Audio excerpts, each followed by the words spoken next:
और भी बहुत सारे लोग खड़े हुए थे।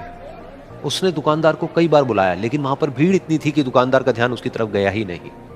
और फिर उस बच्ची को थोड़ा सा गुस्सा आया तो उसने अपनी मिट्टी की गुल्लक ले करके वहीं काउंटर पर जोर से रख दी, जिसके बाद में जो दुकानदार था और जितने भी लोग खड़े थे वो सब उस बच्ची की तरफ देखने लग गए।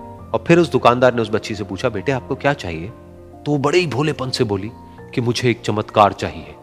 ये सुनकर के दुकानदार को कुछ समझ नहीं आया, ना ही वहां पर जो लोग थे उनको कुछ समझ में आया, और सब उसकी तरफ देखने लग गए। फिर दुकानदार ने बोला, बेटे चमत्कार तो यहां पर नहीं मिलता है।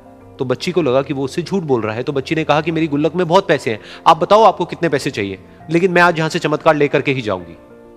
तो वहीं काउंटर पे एक और आदमी खड़ा था, उसने उस बच्ची से पूछा कि बेटे क्यों चाहिए तुमको चमत्कार? तब उस बच्ची ने अपनी कहानी बताई कि अभी कुछ दिन पहले मेरे भाई के सर में बहुत तेज दर्द हुआ, तो मेरे पापा मम्मी उसको हॉस्पिटल ले गए।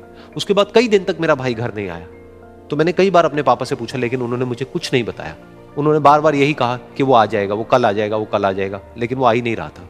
तो मैंने देखा कि मम्मी रो रही है, और पापा मम्मी को कह रहे थे कि उसकी दवाइयों के लिए और उसके इलाज के लिए जितने पैसे चाहिए उतने मेरे पास में नहीं है, अब उसको कोई चमत्कार ही बचा सकता है।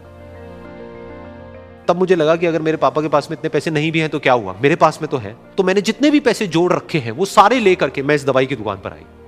फिर उस आदमी ने उस बच्ची से पूछा, कितने पैसे हैं तुम्हारे पास में? ये सुनते ही उस बच्ची ने अपनी गुल्लक उठाई, जमीन पर फेंकी और तोड़ दी, और पैसे गिनने लग गई।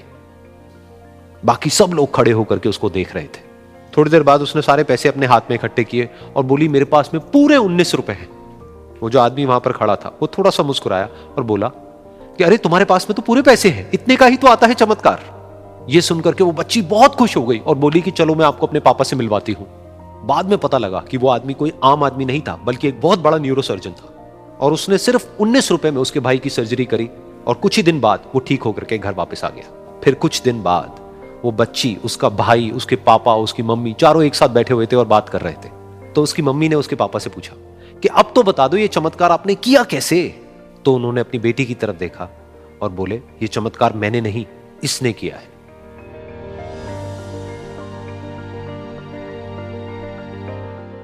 तो यहां पर एक बहुत बड़ी बात है जो हम उस छोटी सी बच्ची से सीख सकते हैं कि जिंदगी में कभी कभी ऐसा होता है कि हमको कोई रास्ता नजर नहीं आ रहा होता है और हम लोग हिम्मत हार जाते हैं। तब हमारे अंदर एक बच्चा होता है जो कोशिश करने से कभी भी पीछे नहीं हटता है। वो हार मानने को तैयार नहीं होता है क्योंकि उसको ना शब्द समझ नहीं आता है। वो बच्चा जिसके लिए कुछ भी नामुमकिन नहीं है, क्योंकि वो हर हाल में कोशिश